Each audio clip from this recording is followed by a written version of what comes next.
And hello, everybody. Welcome to Sasquatch Secrets. I'm your host, Nikki Colon.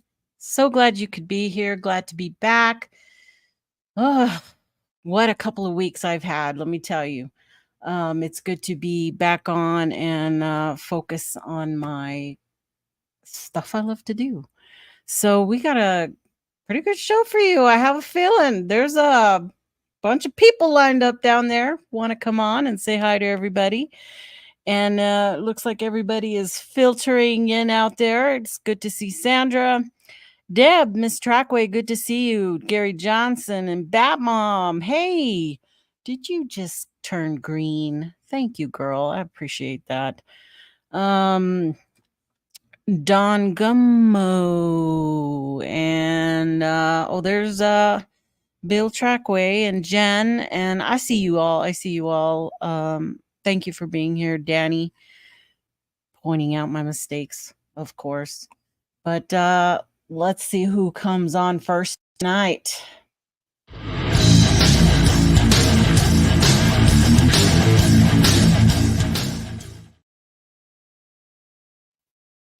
Oh, man, I picked the one that wasn't on. He's all frozen. I'll have to bring him back on. We have Pat here, but looks like he's having a little bit of difficulties. Let me see if I kick him from the studio. Oh, wait. There's the wheel. There he is. Hey, you hear me? Oh, can't hear you. We'll let you figure that out. Now I hear you. I guess. I don't know. I hear you. I hear you. You're good. Let's keep bringing everybody else on. Through the wastelands, through the highways, and on we'll go.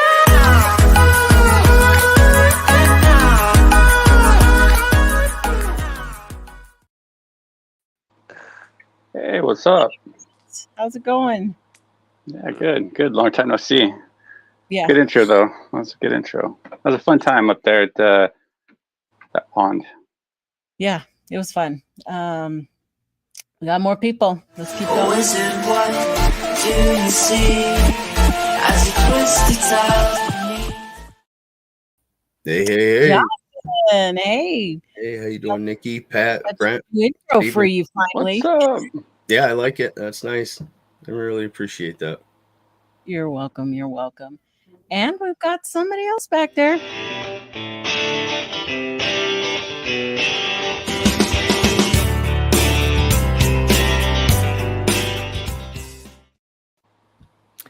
Hey, Nikki, Pat, Brent, Bro. Jonathan, how are you guys?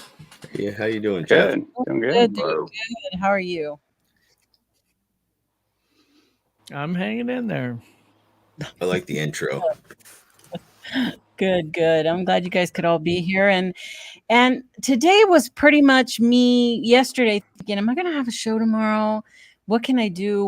What's been on my mind? And the first thing is the last couple of days that I've been back was just all the baloney that's been on Facebook is kind of crazy. It's gotten a little bit out of hand. And I thought I'm just going to go through and see how many things I could pick out of groups on Facebook and other places. And it's some of the stuff we've already talked about, some stuff that we've been through before, but it doesn't stop amazing me on how many people still fall for some of the same old stuff out there. And I go, well, let's just go through it. Let's talk about it. Maybe there are people out there that don't know. They don't know what's going on.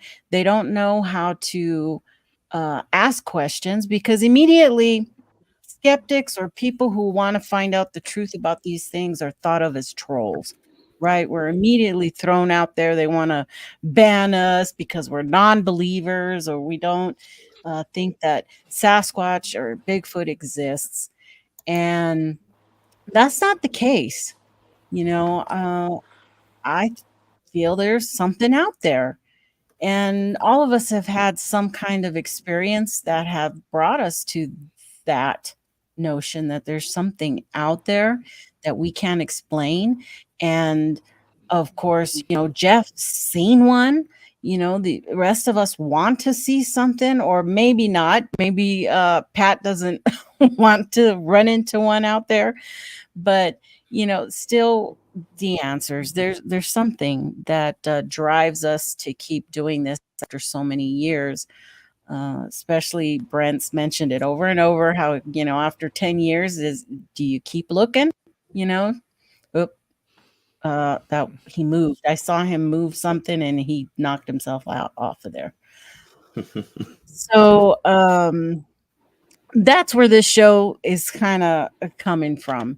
It's going to be an entire show of show me what you got. What's Cool. out there. The online baloney. Online baloney. It started out with me seeing this post, and it was him saying different Sasquatches, the way they look, and it's just incredible. It's so wonderful that we have these different types of Sasquatch out there, and that people believe that. Of course, there were a lot of people in the chat or the comments below. They know where those photos came from. Some don't. Even in Bigfoot in the news, if you search up Bigfoot in the news, the baby Bigfoot, or the Bigfoot we call Chaka, is taking over right now the news circuit. All these different online news outlets, and as the 99.9% best juvenile Bigfoot picture out there, and it's Chaka. They just need the story pretty much, so they're running with it again. And it's not going to ever stop. People tend to believe what they believe. Some think that Todd Standing has 100% had a Bigfoot, recorded a Bigfoot, and don't know all the backstory to it. And I guess, everybody has their personal view on this, but how much do we need to show people that, you might want to double think this, What are your thoughts on that, Jeff? What do you think? You think that it's a far stretch for us to think that Todd Standing is a legitimate researcher who has shown, his discovering Bigfoot Muppets? People call them the Muppets and Blinky and all of this stuff. I didn't even post the one that just looks, the leathery, light colored one. I think a lot of times this is just a great example that we're not just reacting to what we're looking at here. A lot of times we're really reacting to how this community is responding to these things, right? I mean, that's some of the, we can look at something like this and say baloney or whatever right out of the gate. We've got a threshold of experience and data to compare it to in history. And if you're knowledgeable of that, it's not hard to wade through a lot of this. What we need to keep in mind is that everybody who's watching this show and everybody who will ever look at a Bigfoot, do a search on Bigfoot on Google, or whether they're checking out groups on Facebook, they're all somewhere different in their journey of discovery of this phenomena. Okay. Some of them just started yesterday learning about this. Some of them have been doing it for decades. Okay. And you could post the most fake stupid photo in one of these 50,000 member Facebook groups and say, wow, look what I ran across. And you're going to have 3/4 of the people saying, dude, you're just trolling or whatever. But 1/4 of the people are going to comment, this is amazing. Because they have no clue. You know, Right. some of them are that green when it comes to understanding what's real and what's not, you know. And I think a lot of times that's what we find ourselves reacting to. Is it Todd standing in his pictures? Look, anybody who's been in this for a little while has a concrete opinion that probably will never be changed, whether you believe Todd Standing or whether you think he's a joke. Right. What we have to keep in mind is that there's a lot of people out there who didn't hear Todd Standing's name till yesterday, and they're looking at these pictures going, wow, this is incredible. Right. And it's like they're lost. They're lost on day one. They don't get to wade into the shallow end of the pool of Bigfoot and start learning. They're cast into the middle of the ocean and told, start swimming. Because Right. where do you start that's a legitimate starting point in this? And that's what we run into.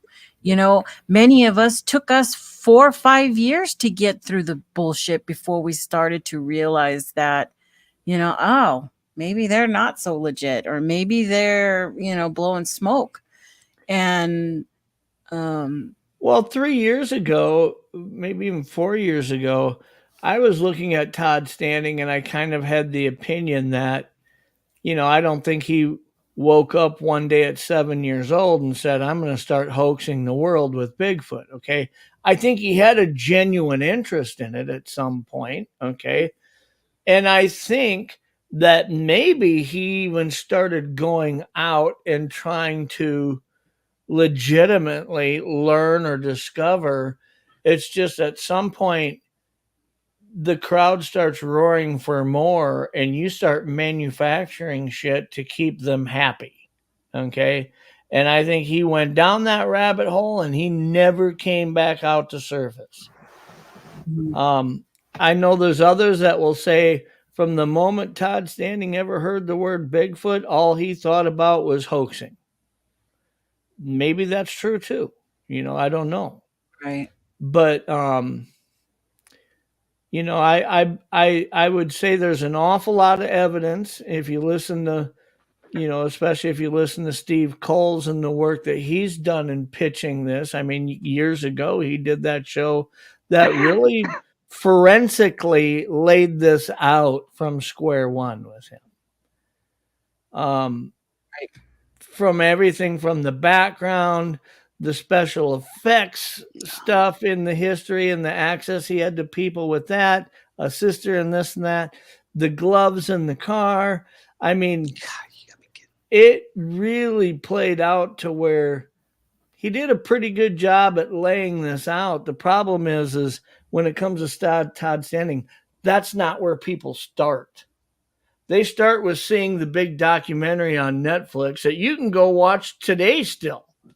Right. And if you watch that today and you're at day one of your Bigfoot discovery journey, you'll say that Todd Standing's a prophet in this community, that this guy is incredible.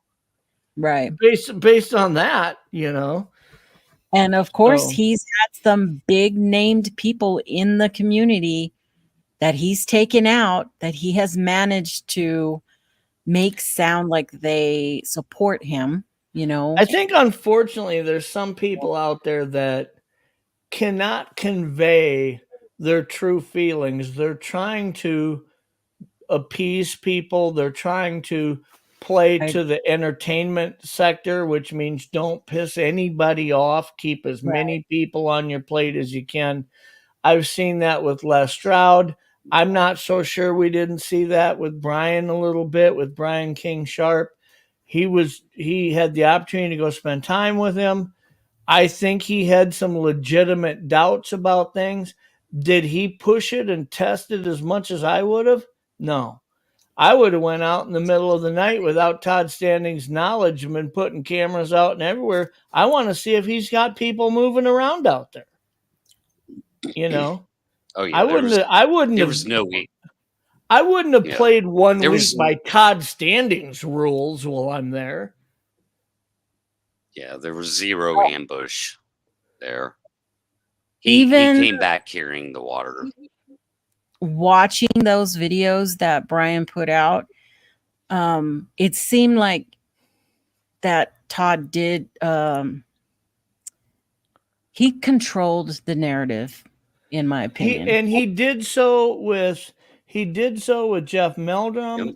After that documentary, he got hours of footage with Meldrum through and picked it all apart to where he had 3 minutes that he put in that documentary on the follow-up interview, trying to make it look like Meldrum was convinced he saw a Bigfoot and that he wouldn't have had that opportunity had it not been for Todd Standing. And Yeah. I'll tell you what, I know that Jeff Meldrum, you've heard him mention this, but kind of behind the scenes, that interview and what that documentary shows was not an accurate portrayal of that conversation. But you know what? Meldrum's not going to go out and assassinate somebody's character. He's not going to ruffle a bunch of feathers. He's trying to, you know, he wants to go speak at the next conference and get as many people buying the ticket, right? He'll He's just not going to maintain, assassinate Todd Standing. No, He he's just Mr. kind of Nice played Guy. along with it, Yeah. even though he knew it was BS, right? Right. Yep. If they want to have more people, invite them to speak and attend their festivals and conferences and all that, then that's the route, you know, they have to take, unfortunately. But I don't know. Other than Meldrum, What- Meldrum will always play his middle of the road media guy role in all this because he's the only foot morphologist in the mix. So he has the number one slot as you know, the foot guy, right? The foot scientist. So he'll always play middle of the road. It would be hard Why to wouldn't- maintain the go-to position of when it comes to locomotion of a bipedal. Right now, he's the guy everybody refers to. You go out and assassinate one person's character that had a lot of fanfare behind them, and you're in trouble at that point. And he knows that. He's not going to tread waters that he doesn't need to swim through. He's just not going to do it. No, he's not going to be that controversial. Although, you know, he did go on that one show and totally poo-poo on Ron Moorhead's pictures of what he said. He took pictures of footprints of what was making the Sierra sounds, and he completely poo-pooed on that. Now, of course, that was not a Bigfoot channel, but I saw it. So he did kind of march, and he also poo-pooed on Ron's quantum theory book, basically saying it's nonsense. Without saying it's nonsense. What Batmom had said there when she said it's not character assassination. All of us, it's not character assassination. To the 25 or 30% of the people that buy tickets and corn dogs and everything else at Sasquatch conferences, it's character assassination because they're a fan of his. Right. Fans. That's the problem. That is the And problem. a lot of Because fans. Not just a little bit. fans are entertainment. Fans are entertainment. That's the entertainment industry, and so that's what it is. I mean, They that's control. the They have a bigger lot of convers- control. Well, of course, they have the numbers, right? So maybe 500 people will see this video, but and that's not a knock on you, Nikki. Like, I'd be lucky to get 500 people to see one of my videos, but No knock. the point is that when you bring the entertainment, you get the numbers, and then that's all it is. It has nothing to do with Bigfoot at all. Nothing. Even Meldrum. Meldrum has nothing to do with Bigfoot. And there should be 100 Meldrums. Why is Jeff Meldrum the only professional to ever study foot morphology? Who taught him? Like, who else was in the class? There's got to be hundreds of other foot morphologists that are just as qualified as him. Why aren't these people chiming in? Where are they? Why don't they find this interesting? You know, I think they might find it interesting, but I just don't think they find it interesting enough to put their neck on the line. Exactly. I don't think there's enough actual evidence out there, so and they sit back. Yeah. So the only thing that protects Meldrum is tenure. That's his only excuse. Is that, well, I have tenure, so I don't really have to worry about it. So there aren't other foot morphologists out there that have tenure. I'm sure he's had conversations with his higher ups about how far he can take. That's not what I'm saying. What I'm saying is that there are hundreds and hundreds and hundreds of other people who are just as qualified as him. And out of those hundreds of people, they have tenure too, some of them, at least some percentage. So they're protected. They interest in the subject, though. and you know, well, why wouldn't they? What facets? Yeah, they absolutely should. Part of the community. Yeah. We're small. A podiatrist should have interest in this. I mean, forget you know, this higher level of professionalism. Podiatrists don't really seem to be coming out of the woodwork talking about this either. My point is this: there's only one Meldrum. There should be 20. There should be 100. Yeah, it can't be that Meldrum has the final say. And it shouldn't even be around the Bigfoot discussion. I mean, if you break it down to what these foot morphologists are looking at, when it comes to locomotion, the way that, you know, instead of looking at the Patty video and say, what do you think? What about these casts that have ridge lines in them, that he has a few of them that show pretty good examples of it? I just want to show it to other foot morphologists and say, do these look authentic? Do these look like naturally produced, whether not human, but from ridges. That's what I meant. You know, have those discussions, get some other opinions out there. I'm not asking if you believe in Bigfoot. I'm just asking you if this looks like there is a natural pattern involved here versus something that's manufactured. Fortunately, we do have people that have come forward, and they're very smart people, and they're not foot morphologists, but they are smart people.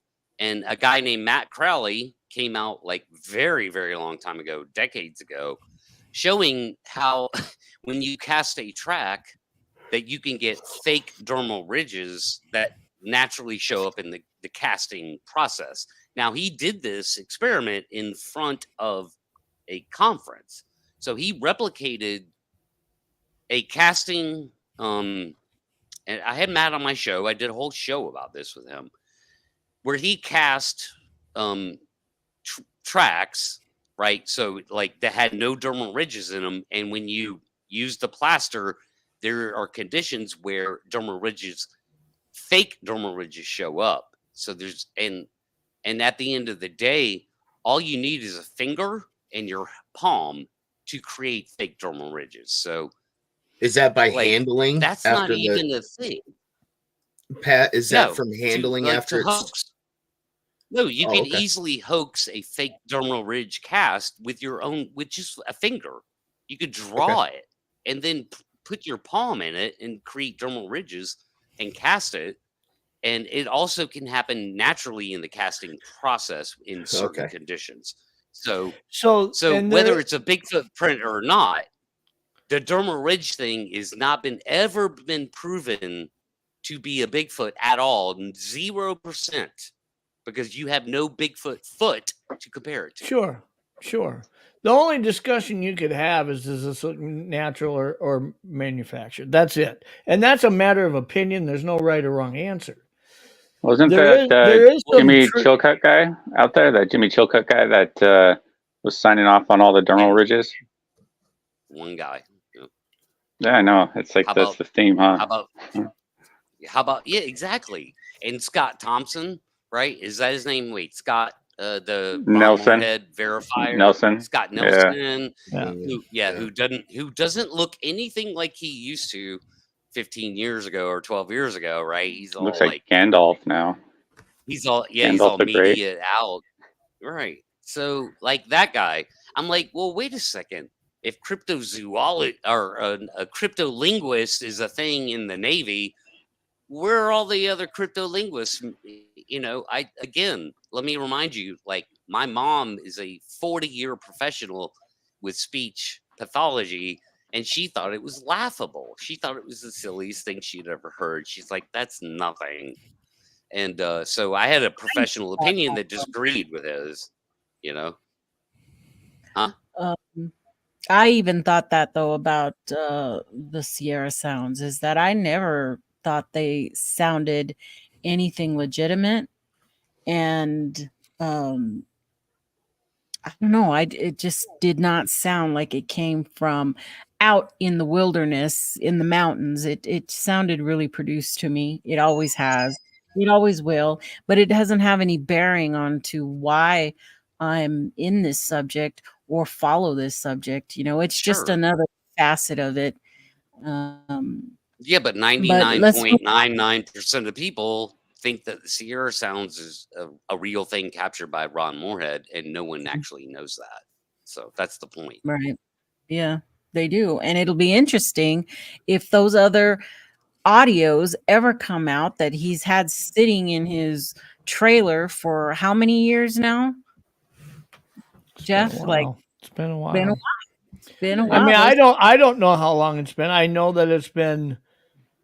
He did admit like 6 or 7 years ago that Todd Neese went and was in that RV with Peter Burns and Ron Moorhead and heard him that night. Now, had they been in there a decade before that? I don't know.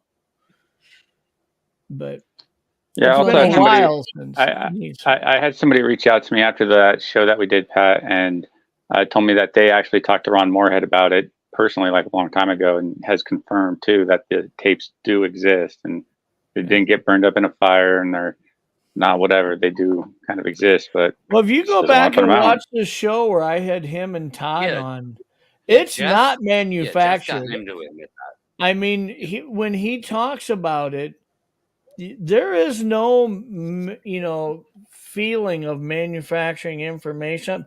He's just honest, and he's not bragging about it. He's not announcing it. He's just acknowledging it. Yeah. I think if I had known that there was a bunch more, it could have swayed me into believing it more.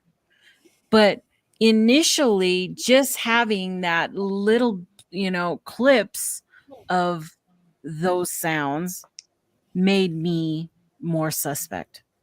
My biggest problem, I think, with it prior to knowing that there were more tapes existing was that I didn't understand how Scott Nelson could have identified 600 different phonetics out of the short period of recordings that were publicly released. Absolutely. I mean, there's just not enough there to identify 600 different phonetics in that. He had to have had access to all 10 or 11 hours in order to come up with that. And if Ron Moorhead knew that Scott Nelson was willing to try to establish a phonetic library out of those speech patterns, then Ron Moorhead would have wanted him to have all of them. So it just makes sense that Scott heard all of them, not just the little bit that was released in the Sierra Sounds. Well, just look at the narrative. Look at the narrative. Go ahead, Brent. Sorry. Oh, are the Moorhead tapes even his? Isn't it Al Berry? And Al Berry went there and then brought Ron Moorhead in afterwards. And I don't know. Yeah, so I think it's actually Al Berry's tapes, and Ron Moorhead, I think, has just gained possession of them. Yeah, or something like that. Yeah. I mean, no. There eventually, So- at least there's some kind of connection. Yes. So, but you know, but if, look at the yeah, narrative that's been built around it. yeah. Look at the narrative What that's it, been built around it, which is absolutely 100% false. Okay. Number one, it's not in the human range. Bullshit. It is. Humans can replicate it. It's been done. I've seen it, heard it with my own ears. I've heard human beings make those sounds. Just as well, right? So this narrative of it's not in the human range, bullshit, not true. And then of course what Jeff was talking about with the sort of the verbiage of it, also not true. Like that's like just because Scott says that, and Scott's the only person to ever say that, doesn't make it true. There's no consensus. Not it's important. I would be curious So- to see, has there so ever there's- been a forensic speech pathologist that has gone through, I'd love to have them go through all 10 hours of those tapes and tell me, are there 600 phonetics that exist there? Has any other professional My heard mom- the released ones and I said, are there, how many different phonetics do they hear? I've never heard anybody speak on that. well, Scott did mention If he did anybody would know, present it it'd be to my mother. people. Yeah, well, Scott did mention that he Go ahead. presented it to a lot of his colleagues there, and that they were all, I'm at an internet. you know, verifying his claims, you know, and Yeah. but you know, so that's kind of like, but there's no evidence of what Scott is saying is even true. You know, there's no peer review of And chain of I'm not, custody. We just got to take I'm his not word for it, taking pretty much. shots at Scott. I'm simply saying, until you tell me the names of the colleagues and put them on record, Exactly. Well, you're making up shit out of your ass at that and- point. Unless and that's you're not too much to ask. That's not trolling, being a No. bully or anything like that. It's just, you know, doing due diligence. Right. If my ethics were in question, I wouldn't suffice that questioning with a comment like that. I'd be saying the names of those who I had agree with me. I'd be bringing the frickin' receipts. I would not just say, oh, other people have heard it and agree, and leave it at that. There's no way I would let my integrity hang in the balance of something like that. Yep. But Dude, I mean, these tapes have been around for 50 years now, and like, I mean, they haven't been vetted properly at all. So Are reproduced, even though Scott Nelson has talked about being there for going there 10 times, spending over a month there in total, way more than a month during there, and he has 0 recordings of anything close to that. Kind of weird. Right. So Media Palace asks Eric, he says, so was the recorder inside the shack, or did he leave a mic outside? Seems I like think the he left the mic outside. Yeah. would have to be set outside in the didn't shack. didn't one of the mics that was outside actually get hit or something like that, or knocked over, or I don't remember all that, but I'd have to go back and listen to all of this here. So I'll say this, like, as far as an audio breakdown, it definitely does sound like a condenser mic, which will pick up sounds from further away through air, and I can hear the air. So when people start talking about studio, I'm like, no, this was recorded outside. yeah, that Because I was can hear the verified. air. I That know- was verified. He did have a bioacoustic place go through this, and he brought the receipts on that, if I remember correctly. Yeah, but And you can they also put said- a speaker out there too. arterial sound that is in the background of all those sounds Not that back he has then, dude. recorded is natural. That this is outdoors. They can even tell approximate elevation. There's a lot of stuff they can figure out when they look at that. What So- about the There's one air. recording where you can hear I'll the say there's footsteps, air. the boots Yeah. walking across the wood floor? I mean, it was. I mean, you can hear the boots walking on the wood floor. Like There might be people in their little, in their shelter, I would really rule out like a studio. I'd be more inclined that they again. That would How be many a people were in that thing. shelter? So, was it 3 of them in there when they recorded that? Something like that. I think there was a rotation of people leaving because it happened over a series of time periods. So then when you watch the Missing 411 and they talk about that location, you know, do you remember them talking about the lightsaber bars that looked like they were moving like 4 foot off the ground and stuff there? That was that location, right? Where the Sierra Sounds were recorded. That there was testimony by those generations that had been hunting there that they would see like 4 foot long bars of light floating along the surface of like 3, 4, 5 foot off the ground and stuff like that. It seems really weird to me that you have all of that, and then long after the Sierra Sounds, where has Ron gone with this stuff? Quantum, which would support the whole, how would there be bars of light moving and not a Bigfoot, but yet there's all these different sounds and stuff happening there? It just seems like this is playing too easily into his quantum physics hand. But I've never heard anybody else comment on that. It just seems odd to me. Well, you can't prove it, you know. If that is what's happening there, you can't prove that. You can't have anything that would hold that whole notion, because you can't. You just can't. It's just... No, I agree that you can't. But what I'm saying is this. If Ron Moorhead, if he hoaxed the Sierra Sounds, everything he's doing with his whole quantum physics theory would absolutely get destroyed. Now, I know that to some degree it already is, but I mean, for a lot of those that say, hey, I think this guy knows what he's talking about, his credibility would be gone if it was proven that the Sierra Sounds were hoaxed, okay? Nobody would give him any credibility. No. So my point is, when he comes out now with the quantum theory deal, and that's where he's putting everything. I mean, he goes to a conference and speaks. You don't hear him talking about the Sierra Sounds. They don't even play the Sierra Sounds when he's at a conference. They're talking about his book and his theory on quantum physics as explaining why Bigfoot's visible now and not 5 minutes from now.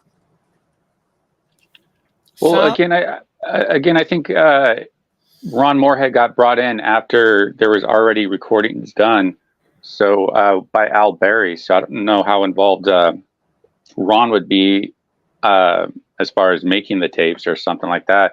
I mean, he could be hoaxed and just going along with it for all we know.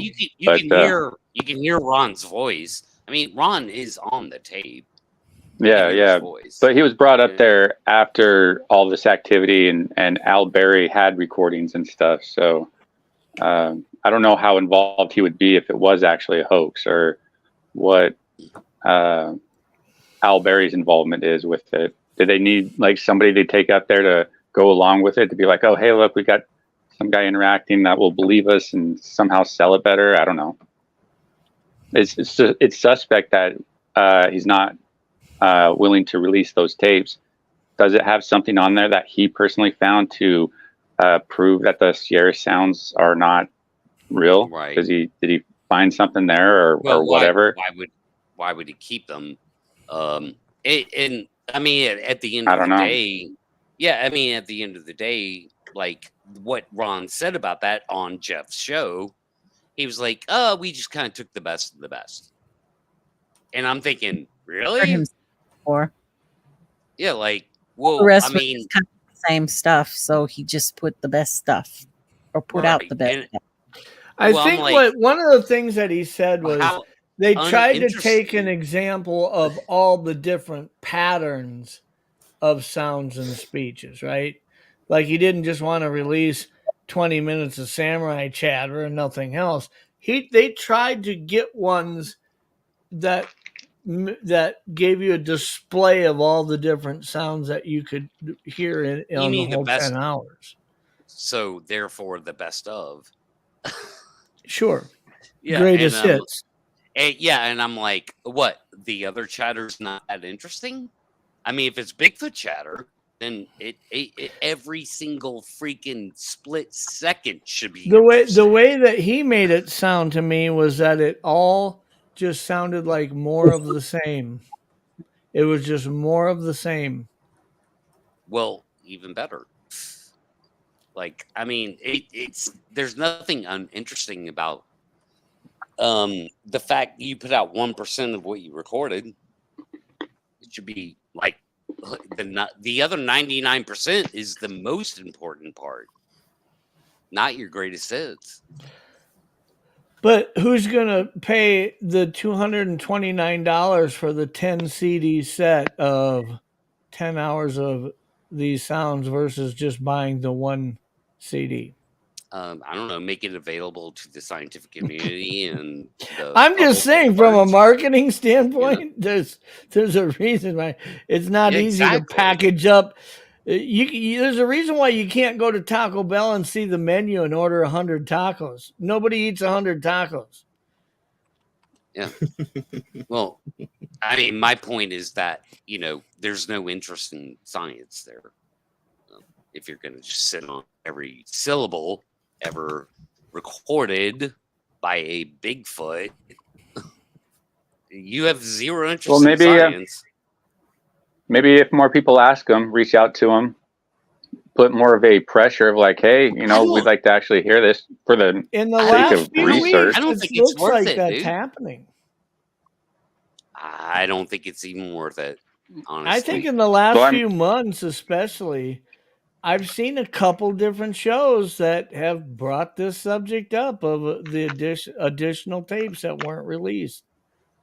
I think the focus just needs to go on to something else. I mean, we're sitting here talking about Ron Moorhead might be a hoaxer. Might. So who cares? Okay, fine. Who cares? Who cares about Think of Thucker? Who cares about Ron Moore? Forget these people that are gobbling this shit up as entertainment. How about we focus on how to get answers and how to call out some of the bigger names, and saying, hey, look, you got to start admitting some shit. You got to start admitting the math does not add up. The numbers do not add up. This narrative has to be destroyed. If you destroy the narrative, you destroy all these people at once. That's the point. Yeah, you go after the narrative, not the fucking people. Like Brent did a great job pointing out that the guy from North Carolina threw a rock and tried to make it like a Bigfoot event. Great job. Dude, that's important. It's not important. But if you destroy the narrative, then you destroy the rock guy too, along with everybody else. Well, I always think you need examples to give people, multiple examples to give people to come to that understanding. I understand that, dude, but you did not change the Bigfoot narrative one. Oh, you never will. You never will. You never will because it's unchangeable. You destroy it. You will if you destroy it. How? How are you going to destroy it? It's like destroying a religion. I think we destroyed the flat Earth deal, and we've still got 100 channels out there advocating for flat Earth. So. Yeah, it is an unwinnable. It is an unwinnable thing. You're never going to change. Right. Yeah, that's definitely never going to happen. How about this? You could do more damage going after the narrative than you can any one single person. Even more. Well, then the narrative is basically built around testimonials, which there's no real evidence to really go after it in a way that's going to be impactful. Yeah, but and because of that, the narrative's greatest weakness is contradiction, and the greatest weakness is math. And so when you combine those two things of contradiction and math, then you push people in a corner that they can't escape. So do you do that with individuals or just the whole narrative as a whole? Because there's so many different narratives in this subject that it's like pick and choose. It's like, oh, geez, Bigfoot can do this and this and that. You know, there's only two narratives. There's only two narratives. It's an undiscovered primate or it's woo. Those are the only two narratives. No, well, some people think it's ancient hominid, or ancient relic humanoid that, that would something like that. That would fall into the undiscovered primate. Well, I think you're onto something, Pat, with the mathematics. I mean, yeah. I mean, it's like an information war. And if you want to get the right narrative across, well, like Brent pushes really hard, and Nikki and others, to work on material to get the narrative out being truthful and backing up what it is that you're saying. The fact of the matter is we're a minority, and there is a mountain of bullshit out there, and that is winning the information over on the newcomers.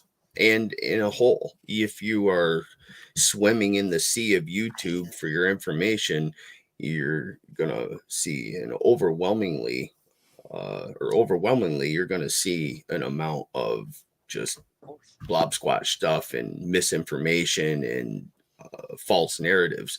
Only once in a blue moon are you going to come across somebody who's presenting and breaking down the truth and bringing the receipts to the situation.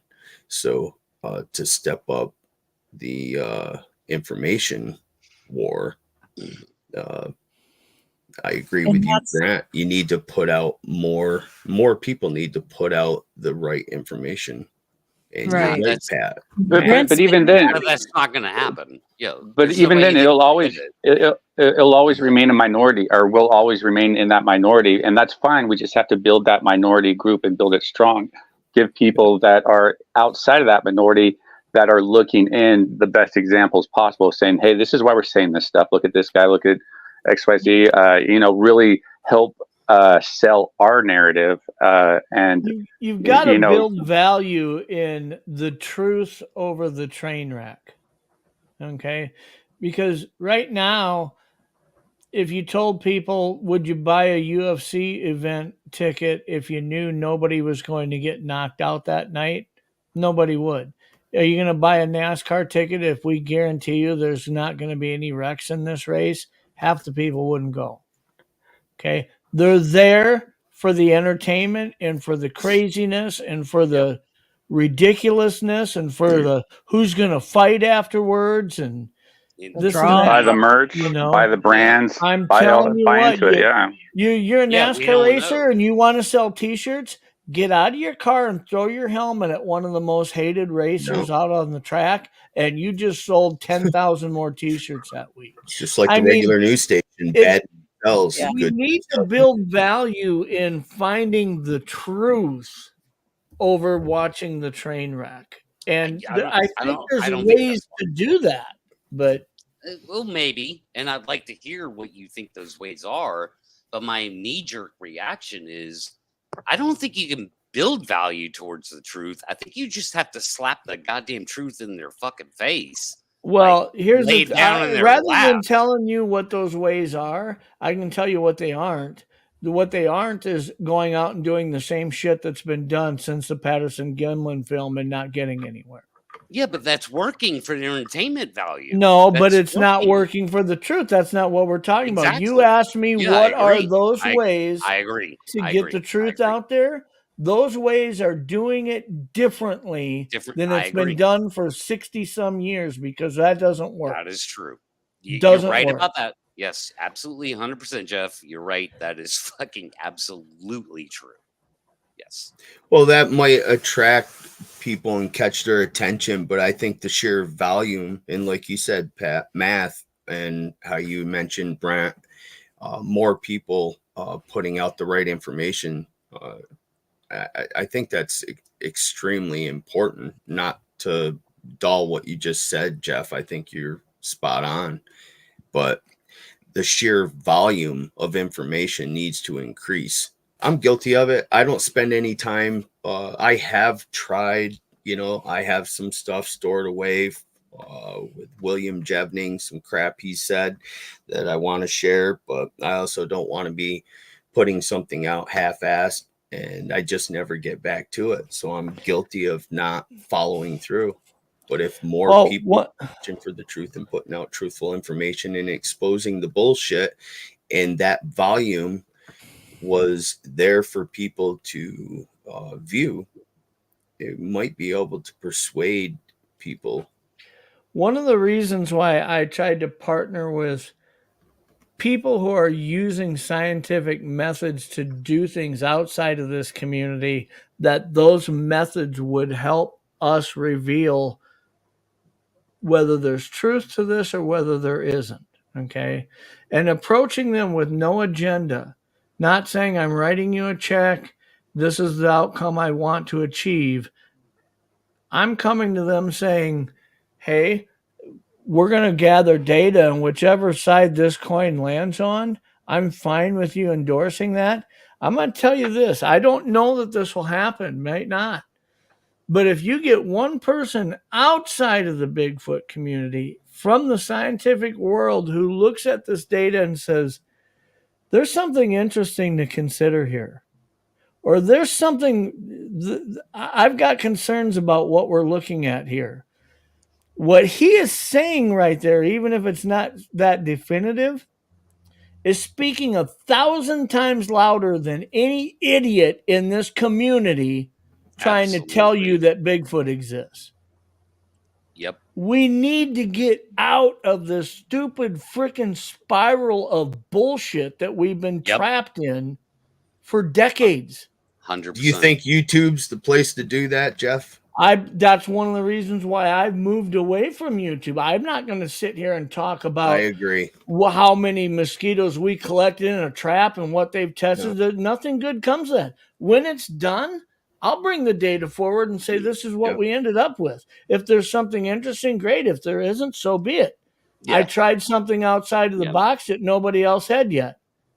But you take that information to the scientist.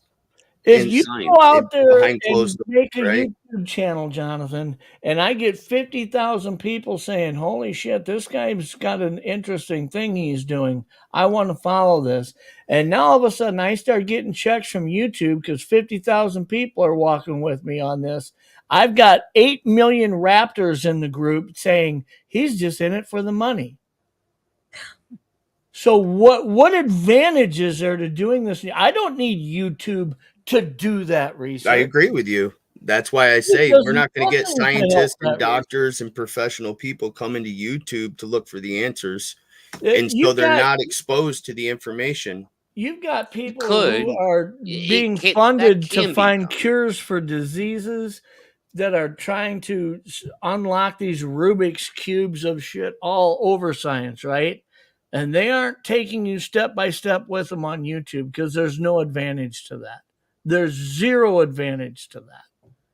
You can woo some of science with the YouTube platform. I've done it. I had my discussions with Erica. That was all public. That was interesting stuff that the Bigfoot world should be gobbling up left and right, but they're not. So it can be done. I've talked to scientists. If you bring it in a responsible way, right? Like we're kind of having the responsible discussion here tonight. If you bring it in a responsible way, it will get their attention. So you can at least start that conversation. Yes. Now, when it comes to evidence, that's a different conversation, obviously. Yeah, but in a way, don't you think they already kind of looked into it too, and they were like, "Nah, maybe nothing to it." Because it seems like a lot of them look at it and just they ain't touching that with a 9-foot pole. Well, no, not just that. It's just like maybe that's just the evidence isn't that solid that we think it is. But I also think that there is a lot of stuff going on behind the doors of YouTube that we don't see. Just as Jeff had suggested, he's working on things, but he's not blasting it all over YouTube. Not that I think it's wrong to put something that's legit on YouTube and share ideas and stuff. I do. And I think there is a little bit of scientific work in colleagues communicating behind closed doors that we don't know about. But here's the problem that we run into with going to social media throughout the employment of the research. And that's that if you're going to partner with professionals who are using systems and dynamics and technology outside of this community in science, and you're going to ask them, can you bring that to what I'm doing and let's employ that here and look at the data? And in the end, you can put a thumbs up or a thumbs down to this whole Bigfoot bullshit. Okay. Yeah. Now that's a no-lose situation to them, because as a scientist, I'll get a little fame if there's data that shows the thumbs up, and I don't mind a little fame if there's data that says this is bullshit and it's a thumbs down. There's no loss there for them. Okay. There's no agenda steering them in one direction. They're free to go where science and curiosity takes them. That's the important thing. Now, if you're going to bring those people into this Bigfoot community on YouTube, on shows, and start talking about them and what they're doing, they have no interest in being a part of that. None. And in the end, well, is it because there's no quality evidence, you think? Like the evidence isn't there? Or is it that first of all, I don't want to get... I think if the evidence is there, they're willing to stand at the podium with the evidence and say, let's take a look at this. And they'll do it to every colleague that's out there. But they're not going to have 90% of their colleagues say they've lost their freaking mind and they're stupid as shit prior to having the data. So they want to get to the data and analyze it without their name being attached, without them being in front of a camera, without all of that. They'd rather just get to the end and say, I'll stand by what the data shows. But if we're going to sit here and talk about this on YouTube shows, how does this change what we're doing from the Ketchum deal? How does this change from these agendas that poisoned all this shit, right? Well, I can tell you this. Those people, those scientists will look at this show and they will think way more of it in quality than anything that they would ever think, would be Bigfoot related.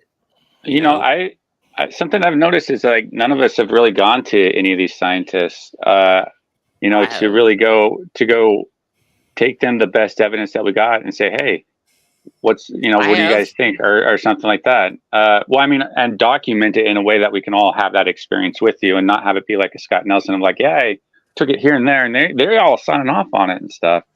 Having reaching out to all these people and these professionals and stuff, and really kind of see what they have to say about it versus trying to bring them into it. Why don't we just kind of go out to them? It's not something that I really am have a big goal in the subject. I'm more interested in seeing one, not about bringing scientists in to help verify evidence or something. But if we are that concerned about it, we should reach out to all these people and make a big movement of it to see to get a better verification on the stuff that Jeff's telling us too. Because you got to take them something.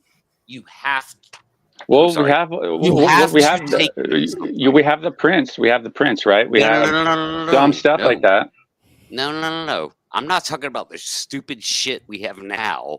I'm saying you got to come up with something to take them from this point forward. What you got to come up. I mean, until then, we can show them the shit that we got now and see what they say. What you got to come up with is research methods that they're experienced with and they know inside and out. So when I come to them and say, forget that I'm a Bigfoot person, that I've had an experience, forget all that. I'm asking you a question. And these questions are this. Have you ever not gotten a return from a vector collection of mosquito who's been on a blood host that you can look at the DNA and see what that blood host was? What haven't we seen? And what they're telling me is every vertebrate mammal in North America, every vertebrate mammal has had its blood captured by a vector. Every one of them. Nothing has escaped that. So when I asked them if we had the resources to analyze, let's say, from 5 to 7 different geographical locations throughout northern United States and Canada, collected in June through August, the height of the mosquito seasons, if you had 10,000 of those samples, and you looked at all the blood hosts that a third of them or half of them or whatever have been fed in the last 12 hours have DNA in them from a blood host, and out of that many samples, you don't have anything that shows this is an undiscovered DNA. I'm not talking about an unknown primate. I'm talking about a vertebrate mammal that you don't recognize in the whole library of DNA. If you don't have something like that, would you be putting a thumbs up or the thumbs down to the idea that Sasquatch exists? Yeah, the answer is they would be almost unequivocally leaning towards thumbs down, because they would have to be susceptible to mosquitoes and just like brown bears, black bears, everything out there that's a vertebrate mammal, especially big game animals, they've all had their blood captured by mosquitoes. But Jeff, then if that were to come to fruition, how do you explain your encounter? That's for me to deal with. It's not for them. I understand Jonathan. that. I understand So that. I don't even factor that into this at this That's point. already a head scratcher. Because That's to already a head me, scratcher. we can have a discussion on how will I deal with that. But I'm just telling you, I don't factor that in because I don't want there to be an agenda that pushes these guys into thinking, oh, I understand. I need to land on this and not that. Yeah, I want them to go where science leads them. Yep. But yeah, if that means in the end we've got that many samples and there isn't one of them that supports that there's a Bigfoot out there, I got to deal with that.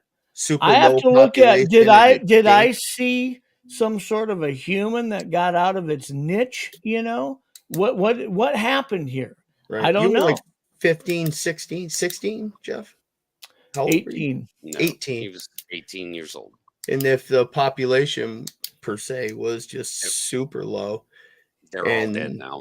Died off since it would make sense. I will say this. I'll say this. In the last 2 years, when you factor in how many hours that I've spent in the most remote areas here in North America of, Montana and Wyoming, Idaho, these areas are completely off the grid with these guiding elk hunters. And all the things that I've heard and seen, when I factor in how many hours that I've been out there against what I experienced at 18 years old, had I not had that experience at 18 years old, I'd be telling you right now, there is absolutely no physical way in my life experience and threshold of knowledge that I've gained in the outdoors that Bigfoot can exist. That's fucking weird, dude. That is so. If I was, amazing. And I keep a journal of all these of the last 20 years of guiding elk hunters and it's amazing hunters. You would say that, dude. And when you look at all the recorded animals that I've seen every day that I'm out there, wolves, elk, moose, brown bear, black bear, everything, and seen a lot of them from a half mile to a mile away. Watching through spotting scopes on ridge tops and valleys and river bottoms, and I've heard you speak to that. I'm just telling you right now, for never to have seen a Sasquatch in that setting, that data leads me to believe that these do not exist. I have to wrestle with what happened to me at 18 years old. No shit. What did you see that day, bro? What? You can tell me what it looks like, right? I can dude, I've had that run through my head every day for 30 some years. Yeah, so it looks like a primate. I cannot forget what it looks like. Absolutely. It looked like a primate, right? Jeff, I'm sorry. I was thinking Well, I and mean- interrupted. My bad. I mean, the biggest thing that I have a hard time processing isn't that it didn't look human or that it looked like an ape or that it looked like anything like that. It's the massive, it's on 2 feet, standing like I am, and the body mass that it's carrying, I can't register it. It's just not making sense. When you start analyzing how wide it is at the stomach, the chest, the shoulders, the size of the face, the skin texture, all of that, that all takes on into, but it's all overwhelmingly superseded by the body mass that this thing has. So when I look at this and say, could it have been human? I don't know how that works, dude. I don't know how I get there in that justification that it could have been a human. But when you ask me to describe facial features and things like that, the tips of its fingers, I mean, I saw its hands like from here as it was wrapped around cradling that log. I seen the last 2 digits in the fingernails. Other than hair on the back of the fingers and the darkness of the nails, this looks like a giant human hand. It doesn't look, there's no claws like a bear. There's no, I've never, there weren't like long ET skinny fingers like you would see, like a monkey's fingers really look skinny, for the hand size. There's nothing you don't know what you saw that makes me feel like there weren't human qualities to this. But if you ask me if it was a human, I'd say I'm 95% sure that it wasn't a human. But then I have to go into what I brought up a lot of times. If you went to an Aborigine tribe in the Southern Hemisphere and you brought Shaquille O'Neal along with you or Andre the Giant, they wouldn't think they're looking at a human. The tallest one in their tribe is 4'10", and they're looking at a guy who's 7.5 foot tall and weighs 4 times as much as them. That kind of body mass. They see human qualities in that person, but can their brain register that this is a human? Like yeah, that's been done. Maybe Those not. things have been done. Oh yeah, there's examples of that happening. African tribes meeting like these people like that. I mean, that's not a long stretch to say that Shaquille O'Neal is human to anybody in this world because he looks it. He might be bigger than you're used to seeing, but he still looks. He is a big guy, just like us. He's a big dude. Yeah, he's a big guy. I've seen him in person, man. Well, I mean, he's not anything unique. There's 1,000 people alive right now who are over 7 foot tall and carry huge body mass. I mean, it's not like right. He's out alone. Of 8 billion. Yeah, he's not alone. You're right, but it's not the norm. That's for sure. I don't mean to change the subject, but Brent, I did want to. Yeah, I heard you mention something, and I just want to let you know I do agree with you. As you were saying, what evidence we think we have. I think you are correct in saying we should be aggressively turning that in. I agree with that because who else is? And even if it's, even if some of what's being turned in is, just worthless, at least something's being turned in. Because are the professors bringing college students out into the woods looking for trace evidence of such a creature? Are they doing anything like Jeff is trying to do? It's got to come from somebody. So I agree with you. I think it is important that if there is an outlet to turn it into, that it is important that it gets handed in for a quick look. Well, just to get, if people want to actually get more scientists involved and stuff, we should be going after them with the evidence that we got to, because that's stuff that, people like Jeff and signed Yeah, off even on, if and only other 1 people. in 30 that you talk to act interested, at least that picks up one more. Again, we need better evidence. There is no evidence. Well, then There's that's zero evidence. then that will lead us to the, we can't we can't come up with, nobody's coming up with the evidence that's going to be anything better than what we got now. So we're not going to we can't wait for like the evidence to show up and, have to still verify that it's not a hoax and go through that whole process. No, we just go take what we have now, what we built a foundation on of narratives, take it to these people, and let's see how many people will want to come to this side. Maybe not, How about get evidence? Like, well, it's taken you know me what I'm saying? 3 Like- years to muddy through the waters to get somebody to grace me with a connection of somebody that's legitimate. well, we can go through. Hadcoff was nice enough after me speaking to him about a hair that I think had it's found, and directed me to Cindy Dosen out of British Columbia, and she did an excellent job of analysis. Brought forth from any one of us within this community is naturally by default going to not get anywhere. Yeah, I think and I it's say time that to because start of this. If you had a National Guard group that was out working trying to help some wildland firefighters contain a burn or something, and a squad of 4 or 5 of them were walking along and found some huge footprints and documented them and said, this is something we never even thought Bigfoot was real, but what do we got here? And they bring that forward. That's national news. You get some game warden who says, I didn't think anything like this was possible, but I don't know how to explain this. And he's showing a trackway of 100 footprints that are all freaking 16 inches long or something. That's national news. Yet every week you've got somebody from this community saying, saw another footprint. And guess where that goes? Fucking nowhere. Nowhere.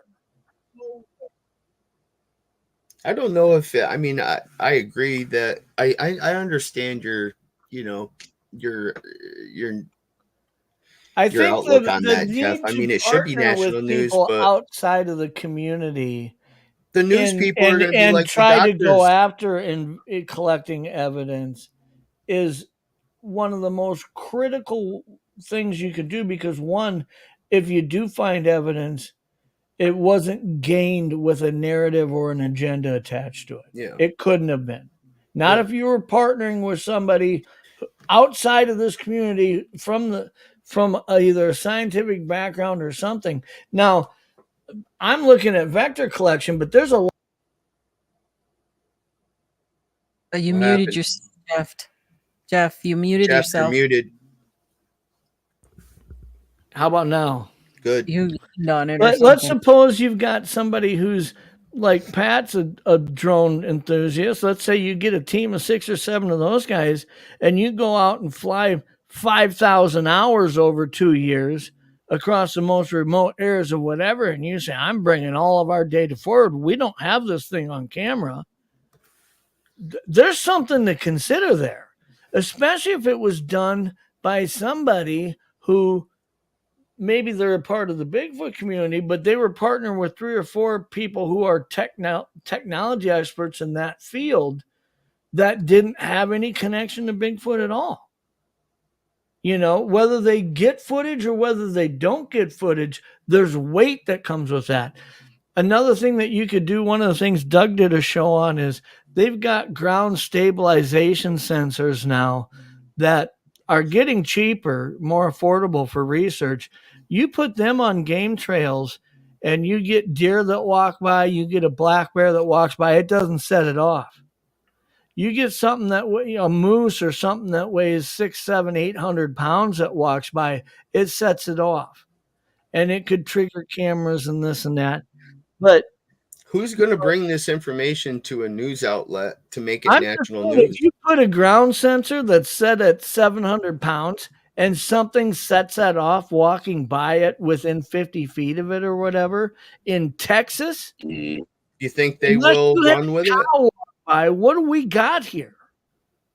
I think they would do the same thing a lot of the scientists do. Not to contradict Well, no, you, I no. The just thing think is, another option would be we ain't touching that with a 9-foot pole because the Bigfoot thing's a fucking joke. Pardon my French. well, And no, then unless you turn go, right away. unless you go through like the scientific method of collecting the evidence and presenting it, you'll get more response that way of with that of attracting more people in. And I'm not Right. contradicting the whole process, just Jeff. I agree with you. Yeah. There's a part of me that just thinks that great evidence won't make it to national news because of that same narrative that we have problems trying to draw in the scientific community. And but here's the thing: we just need a to scientist doesn't want their reputation to be tarnished Dog chasing by his bringing tail. something to the table that can't be unequivocally proven to be true. Okay, they aren't going to do that. But when you got the data and you bring it forward and you say, like for instance, in our study, let's say we've got 7 different samples collected in 4 different geographical areas that are DNA barcodes that all match and is showing the same animal in 4 different locations. And this is an unknown DNA sample that has human and primate characteristics to it. that's You know what? level. Nobody can walk away from that. Nobody can say you're an asshole, liar, bullshit, whatever. You got them dead to rights at that point. Yep. And there are methods, I believe, that you could employ to do that. Sure. But the thing is you can't, when I called and talked to these scientists, I can't call and say, my name's Jeff Harding. I'm a Bigfoot researcher. Click, Right. done. Yeah. Look, let me say this. There's Please, this is very, very important. We have the technology. The technology exists right now and will only get better in the next 6 months. We have the technology to find and observe an undiscovered primate in North America if such thing exists. So the technology exists. All it takes is the will and a little bit of money to make that happen. Now, right now, the scientific community isn't willing to invest that kind of sweat equity or money or whatever, right? But to be honest with you, it's one of two directions here. It's like the technology 100% exists to film and observe a Sasquatch. There's no argument against that. It could be done tomorrow. Film it with what? Oh, you wouldn't need scientists at that point, then. No, I mean, everybody would just know it's real because it's like, just there it consider is. this for a moment. Consider Yes, this. I'm a tree sturdy. We're seeing at the Super Bowl and Listen. the Olympics and everything else, these drone companies are putting tree sturdy 500 drones in the air to do these designs and shows, right? What happens when you put a thermal camera on 200 drones and fly them over an entire forest at the same time? Yeah, if you can't show me that there's a Sasquatch there, dude, you have a hard time arguing that they exist. Well, but has anybody ever done that? No one has. No one's ever even tried. And that's the problem, is that people in the Bigfoot world, they completely shy away from the point of reality, which is this could be done. And they're like, no, we don't actually want to do it. It's more fun to walk around in the woods and look for Bigfoot. Fuck this drone thing, right? But the point is we have the technology to do it. $10,000 drones or more. You know, they have something more on the weekend warrior budget of, drones situation. But these companies, there's a lot of companies out there right now that are doing these shows at Disney, at major sporting events, at almost every NFL game this summer. Mm-hmm. Hundreds of companies are doing mass drone stuff out there now. They have the ability that if you put thermal cameras on them and you fly them a quarter mile apart for a 25-mile swath over a forest? I mean, what's escaping that at that point? You know, you can fly 1 or 2 drones and say, oh, they heard it coming, or they sensed it, or they got hit. What happens when you fly 200 of them over a forest? You do that 5 or 6, 7, 8 times. I don't know how you keep arguing that they exist if you can't capture them in that mode. Yeah, Eric's statement is not true, because there isn't enough time to get the proper drone operator with on scene, because police actually don't have good drones. Police will look with helicopters. Police have some police places have their own drone people.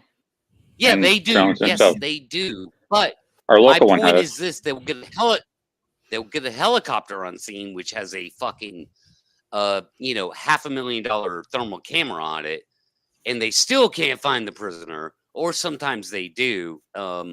It's not as black as white as what Eric was saying.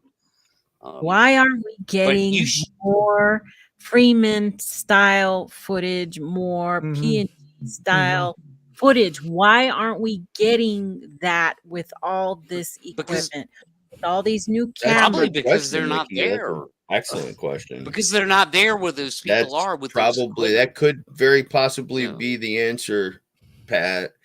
I mean, there is got to be a consideration to a dwindling population. I know I keep pitching that out there, but I mean, a logical explanation is that the population has been dwindling and that there are so very few of them. The idea of seeing one is nil. Right. And so maybe there's only 3 of them left in the United States, and they'll be gone in 2 years, and that's it. And maybe like Sasquatch Sunset, right? But then that brings up, that makes you have to admit, not you, but like everyone else, if that were the case, you have to admit that the entire narrative is false. People are seeing them all the time, everywhere, every fucking weekend, on every show, all the time, activity, this, that, like there's millions of them. And so obviously that's not the case. So that comes to the point where I say destroy the narrative, because the narrative is clearly false. Here you are, you just fucking offered up. You're like, maybe they're dying out. The narrative says they're everywhere all the time, right? Everywhere. My favorite camping spot, 3 months from now, I'm going to have a Bigfoot encounter, and I'm going to talk about it on a show. So which is it? Again, I try to pitch that as I've had to work really hard. I mean, myself personally, I've had to work really hard on how to word any situation up into the woods and not label it as Bigfoot, but help me explain what this sound or sight or piece of material in the woods is, so that I can explain that, get an answer, and understand, okay, that's not it. So in the event that I come across something that possibly could be, I have an arsenal of what it's not. But I just spent a month in the woods, and I heard every single fucking sound in the woods that Bigfooters report as Bigfoot activity, and I knew it wasn't Bigfoot. Every single sound. I heard 1,000 whoops. I heard a fucking tree explode in the middle of the night. I heard fucking samurai chatter. I heard you have a point, Pat. I heard everything. Unfortunately, a lot of people are labeling that stuff Sasquatch activity, and they haven't. Of course, they do not have a leg to stand on. They can't prove that. Well, it's because it's not true. It's because their conscious reasoning doesn't start at the proper default is the problem. Okay, you get 5 outdoors people in the outdoors, and they hear something that they're not sure what it is. They start thinking of every animal that exists in that area. What's the natural explanation here? When you get 5 Bigfooters out for the weekend, they start thinking, okay, how could a Bigfoot made that sound? That's where they start. How could Yeah. Bigfoot have made that sound? Yeah. Was that a tree knock? Was that a tongue click? Was that a two rocks clicking together?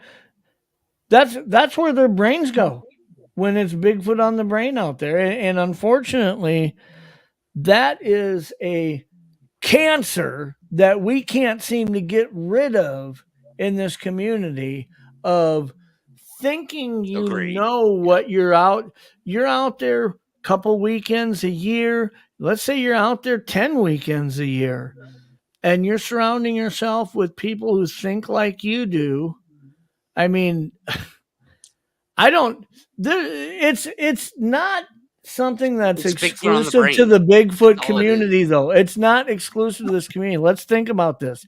You can take the best football team against the shittiest football team, and the shittiest one can be down 20 points. And if they're sitting there next to a fan in the stands and they're sitting there watching on TV and they got 5 of their friends wearing the same jersey, they're all cheering because they believe they can win this thing. Okay. How likely is it? Vegas would tell you it's 100-1 at that point, but they believe it can be done. It's the mentality of where you let your default start. As a fan of that team, your default starts, we can win. I don't care how much we're down. As a Bigfoot enthusiast, your default starts, what made that sound? Had to have been Bigfoot. How did he make it? That moneymaker showed us how that's done for seasons. Right. Had 3 people next to him saying, I don't know. And he's like, dude, that's Bigfoot. We watched it happen. Yeah. It's really hard to refrain. It is. It takes a lot of practice to do that. Because Eyes, are you saying why are footprints everywhere? I think that's what she's saying. Why are there footprints? What if they're not what you think they are? You know, what if they're just a bear? Speculation. I mean, yeah, so we have tracks. Yeah. Unless you saw the Bigfoot. So wait. All you have is a collection of tracks. That's it. Yeah, it's just tracks. All you have is a collection of tracks. You have nothing to compare it to. You have no physical being to ever place it with, except for the one example, the one exception, which would be the PG film, where you have a captured subject on film, right? And then you had tracks that were cast. So that's the only tie that we have in 60 fucking years is whatever was captured on the PG film and the tracks that were cast. Everything else is just a collection of tracks. It's not, you can't say any of it's Bigfoot because surely some of it's hoaxed. Well, we know some of it's hoaxed. So why can't all of it be hoaxed? If you believe that the PG film is authentic, and then you can look at where we've gone in 60 some years since then, show me where in history anybody's failed at anything as badly as the Bigfoot community has failed at proving this thing exists. Shit. Why? Yeah. 6 decades with the advancement in technology. You look at where we were then. Now you look at game cameras and freaking digital, and everybody's got a smartphone and freaking drones. And dude, we ought to have a Patterson-Gimlin film coming out every year, not going 60 some years without one. Right on, Grant. Yeah. Yeah. Like 10. Old 10 PG films a year. Gatewood strikes like 1,000 times better. 1,000 times better than the PG film. That's, I mean, that's what should be happening. Hold on. What about ground penetrating radar? Have you guys watched that? I watched that series, or have been watching that series on Skinwalker Ranch. I think it's on Prime. And there was first, they claim the group that they brought in from I don't know if it was a private organization or a college, Uh, but they put a show. balloon up in the air with multiple attachments to this balloon, and the radar the equipment would let them know anything that was anywhere around that balloon in midair and on the ground and in the ground. I don't believe that's possible. I've watched LiDAR be used by 2 different universities out here at Blood Run when they were going through these Indian mounds, and this was 2 years ago. So I mean, it may have advanced a little bit since then. But they're rolling big units around that are going 15 feet below the surface, and they're showing you everything, not just the density of rocks and bone, but a lot of stuff. Okay. With LiDAR Yeah. penetrating the surface? Absolutely. Okay. All right. And I'm going to tell you, you get that thing 4 or 5 foot off the ground, it's not going to give you the same rating.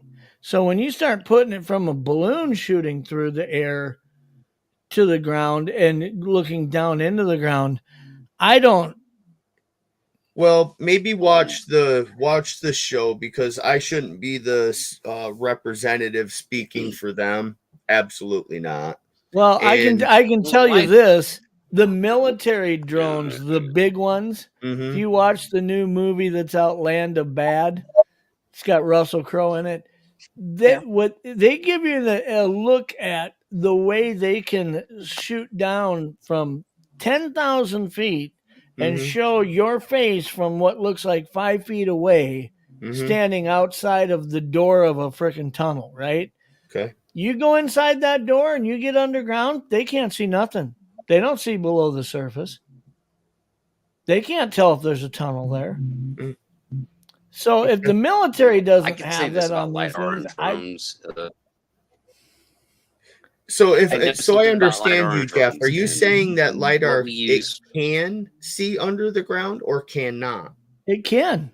That's what they use it for, is to X-ray what's underneath the surface. Okay. All right. What these guys were doing was rolling it around these Indian mounds and searching to see not only are there bodies there, but what artifacts were buried with them. And they can see cups and tools and an axe. They had one that had 30 upright bodies in about a 40-foot circle with one body laying prone in the middle of them.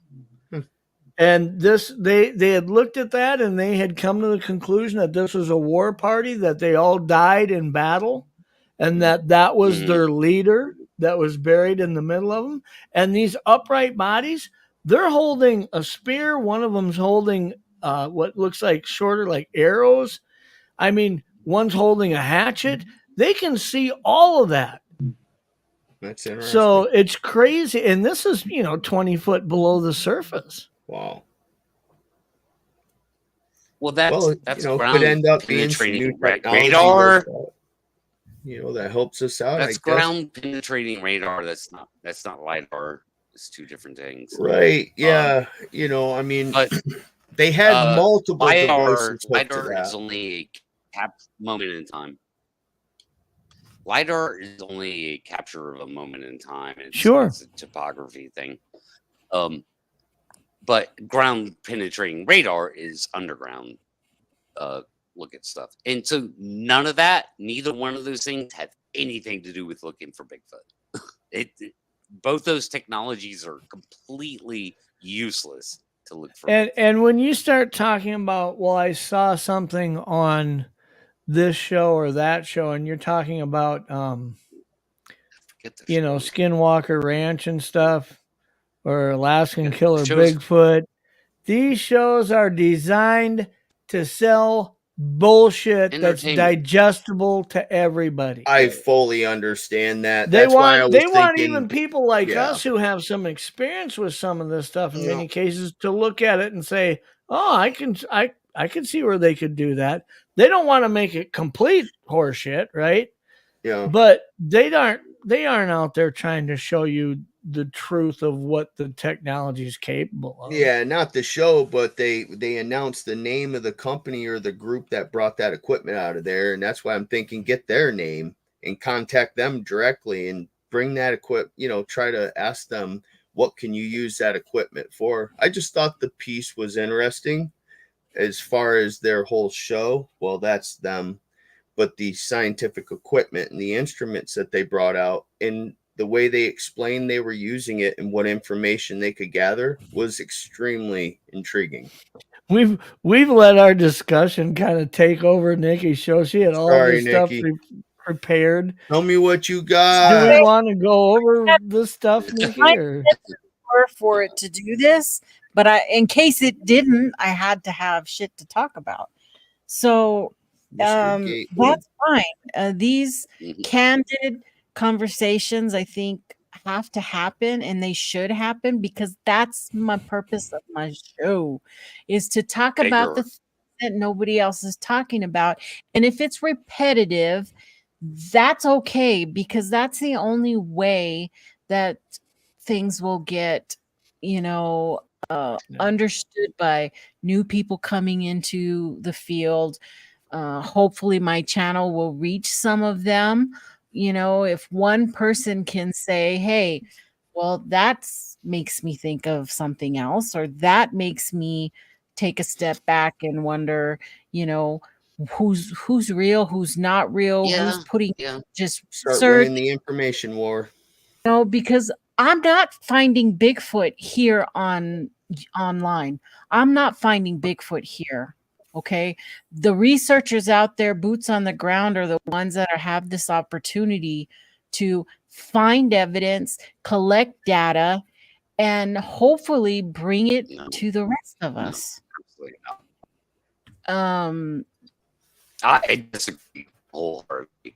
Boots on the ground hasn't gotten anything done in 60 years.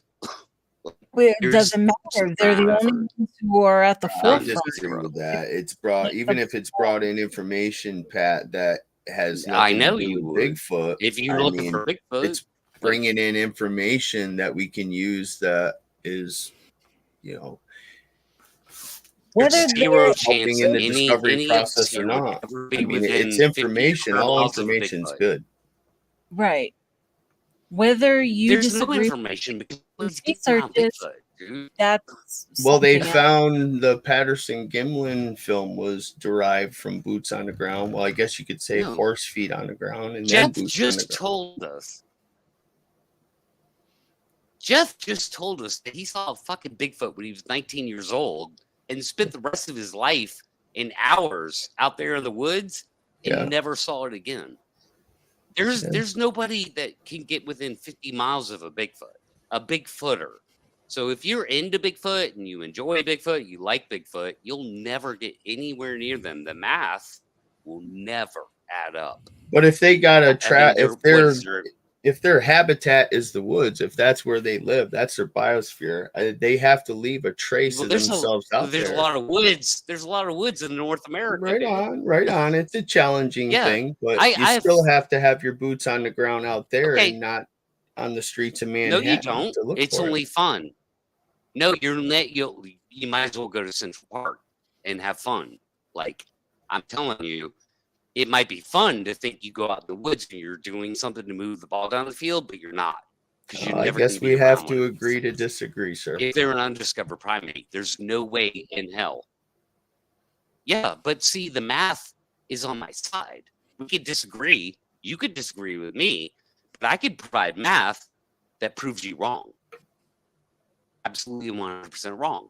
I would like to see math that. Is right over here in Jeff Harding, who fucking Jeff might not have been researching Bigfoot, but his feet were on the ground out in the woods on an island when he ran into a Bigfoot type creature and has shared his story and has details of it.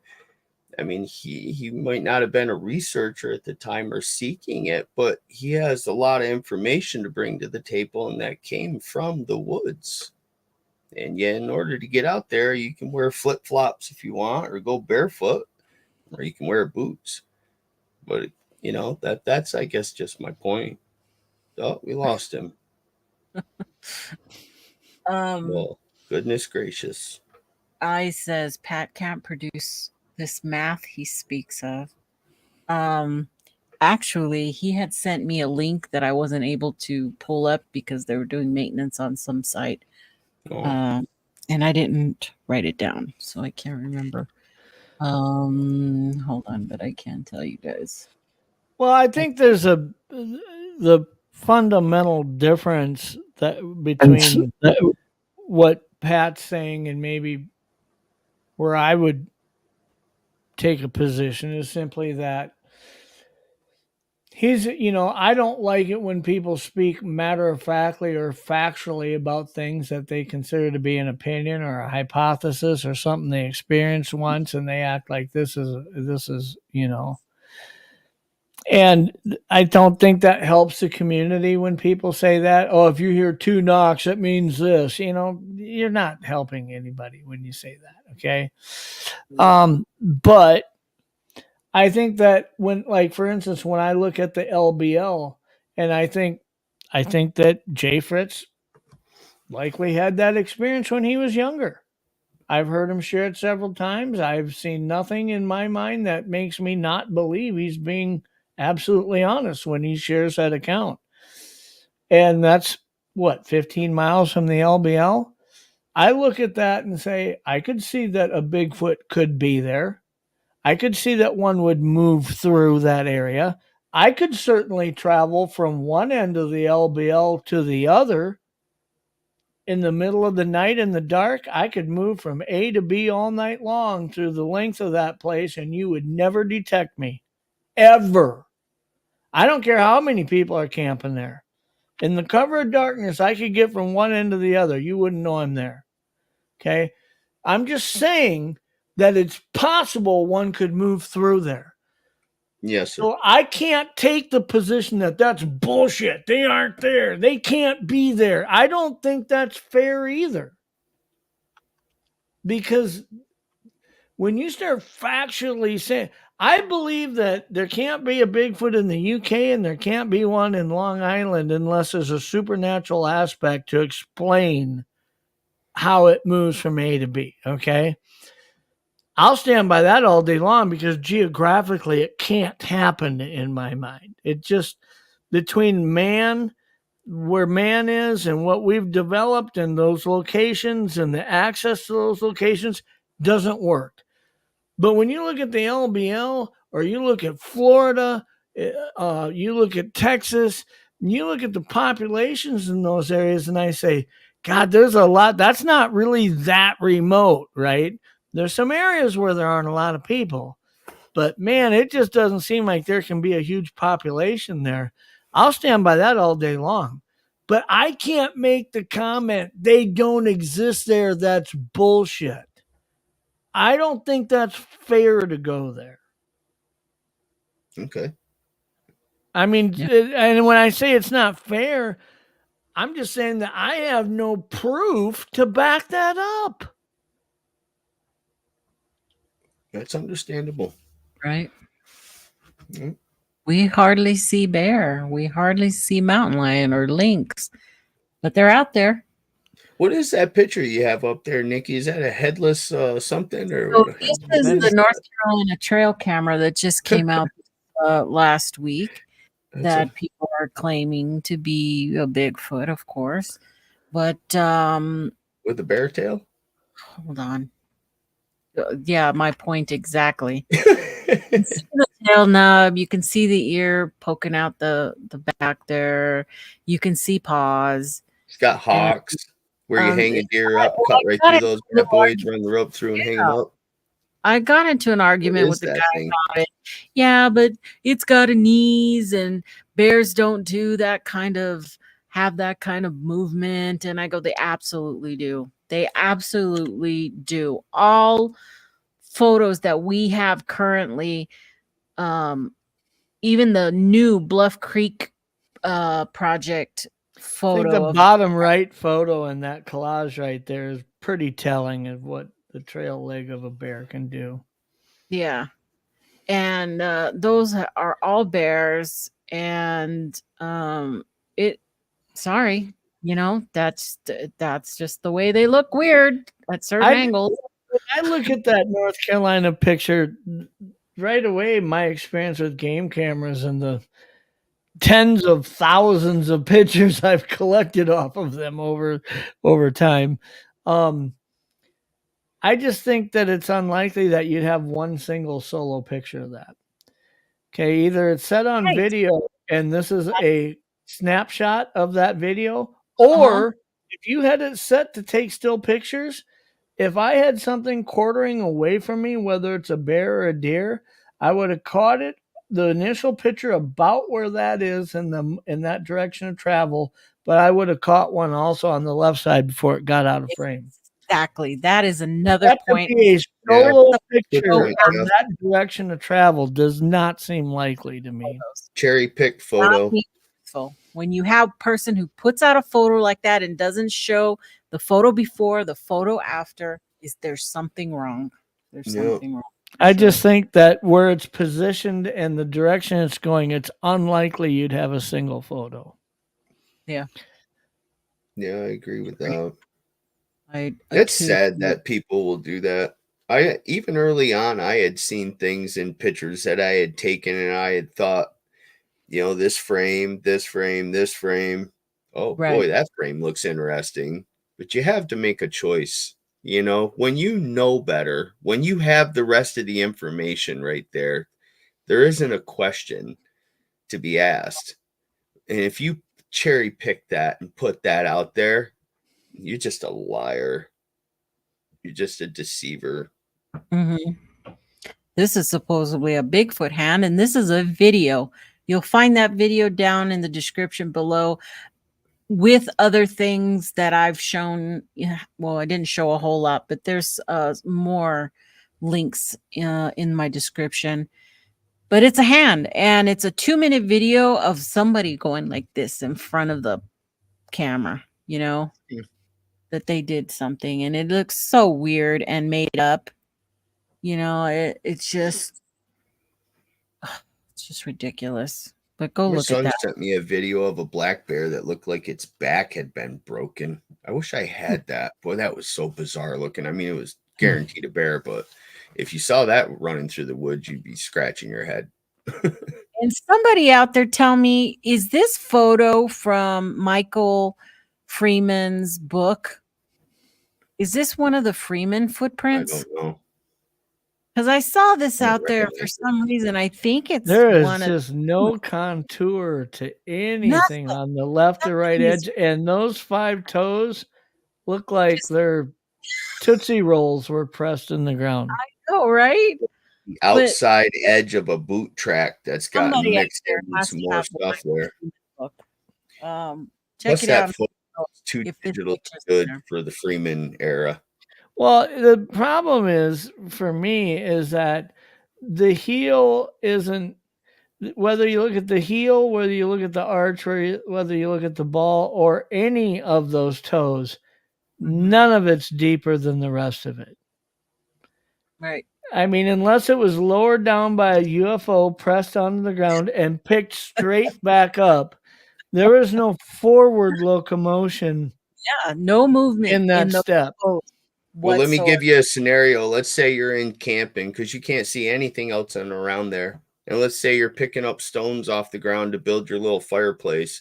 But just prior or just after you pick that stone up off the ground, your buddy walks by and he steps right up there at the top. And those outside, what appear to be or supposedly toes, are just the outside edge of a really aggressive boot. And then they look down at it and say, look at that. That looks just like a Bigfoot track where you picked up that rocker off the ground and then you step next to it with the boot. You can easily make those things by accident. Right next to it. Now, did the photo get posted? Was that an original? It was owner of the photo posted another Facebook group that had it up on there. Recycled example of a Bigfoot print. But somewhere down in the comments, Michael Freeman was brought up or something. And I'm like, wait, is this from the book? So that's what made me think that this is a print from God. Paul Freeman. So let me know. Somebody out there has to know the answer if that's from the book. It's what I'm curious to know if they actually have that in the book. The original picture taker could be just as honest as. So I think there's two ways that you need to really look at analyzing a print like this. And I can't help but imagine that to some extent, this is how Meldrum would start. One, it's possible you could end up with a footprint that simply doesn't have natural explanation of locomotion. Maybe it's possible, but is it likely? No, it's actually highly unlikely. Okay. So when you look at this and say, I don't see any contour of a ball to the arch to the heel, it's a straight line on both sides. There's no depression that's deeper than the rest of the print. It's all absolutely the same depression incline. And does that make sense? And then all 5 of the toes, none of them look like they dug in, pushing off, taking a step. Does this look normal? I think Meldrum will look at that and say, I see nothing about this print that would make me believe that it was naturally placed there. Is he saying it's fake? Probably not. But he's saying, I just can't see any of these boxes getting checked for me that makes it look like a natural print. Okay. Yeah. Now, I don't know how you could look at this and try to advocate that it is a natural print with it missing all those elements that I explained. Right. How would you argue that it is? Right. There's nothing there that makes it appear that it is. Yeah. It's just so in other words, if I found that and I didn't hoax it, if I found that and took a picture of it, I wouldn't publicly release it. I sure as shit wouldn't put it in a book and say, hey, my legacy or my father's legacy is.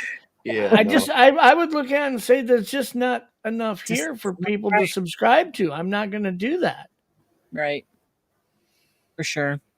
It doesn't look right at all. Hey, in the news, I'm not playing all my fancy stuff. I ran into this terrified teen spot Bigfoot from the glowing eyes in Louisiana forest. Call 911 for rescue. This you can find over at Media Palace under Bigfoot 911. Call Louisiana Sheriff's Office. He's got the 2-minute 911 call already posted up on his channel. That's the Media Palace, Eric from Media Palace. So go over there and listen to that. I wanted to hear more. I wish there was more to it. But it's a great story. I'm sure Eric's probably going to do more on it if he can. Yeah, good job, Eric. Go over there and check it out. It's an interesting call of some scared kids. He sounded a little older than kid, though. Who make a phone call. I saw the FOIA request, the report portion of it. He posted, and he does a good job with that. Go check it out. Oh, he's going to be interviewing the witness, he says. Nice. Absolutely cool. That's cool. I was kind of hoping you'd say that because I had all kinds of questions, but go check it out over there. And Sasquatch Dark Secrets. I'd like everybody, if you could go over there and subscribe to my new channel. I needed a place that I could host some shows that are a little more controversial without endangering this channel. I worked really hard to get this channel where it's at. And there's some bigger conversations out there that I think need to be brought up. And I just can't do them here. I've thought about it, and but there's some things that we're going to be talking about. We might get into the Gatewood thing a little bit deeper. I've got 2 individuals who want to do a show about that. And so, yeah, hence the new channel. Great job, Nikki. Great job. I think that's a great idea. Yeah, a lot of us have done that. Brent has his dark channel and some other people out there, because people are sensitive, and we all do know that Gatewood's real quick to hit copy strikes on anything you talk about on his stuff. That you're giving So people a choice, and they should have a Right. choice. They don't So want to go there and hear it and stay out. we'll be able to talk, and I mean, I still want to work in the parameters of SOP and the terms of service agreements and all that. I don't want to have a channel that's just a rogue channel. Okay, I still want to follow some rules, but it's a lot easier if I don't have to worry about any of that other stuff. So, but I need 50. I need at least 50 or more subs to be able to go live. I subscribed earlier, and I think I was 36 or something like that. Oh, So yeah? you're getting there. I don't even know where we're I at know now. I'm subscribed. I chimed in. No, Jim's popping that new link in the 43. So I need like 7 or 8 more to put me over that 50 person threshold, and then we'll start working on other shows. So what'll happen is I'll use that to go back and forth for different topics that we have. If I'm having a more crazy topic, then we'll put it on the Darks channel. That's the way it's going to work. It'd be kind of fun too to use that kind of as a after show. If you were to do a round table here, maybe afterwards, instead of us just sitting off camera shooting the shit for 45 minutes, maybe you turn the camera on over there and let people come over and see maybe some of the things that we weren't going to throw out there on your big channel, and that would probably help the subs anyways. So yeah, for sure. So there you go. I'm gonna let everybody go. Thank you, gentlemen, for coming. Brent had to leave. He let me know, but that's okay. He he loves y'all. Thank you guys for coming on and chit-chatting. And please do not Pat's Commodore 64 must have gave out there at the end. So Ran out of battery. Pat was having issues with his stuff. So everybody, thank you for being here. Please do not. Oh, I just thought I felt a bug on me. Don't forget to hit that like button, subscribe, go subscribe to Sasquatch Dark Secrets for me. We'll have some great shows. It's going to be a new opportunity. And check you guys in the next chat. Thank you, gentlemen.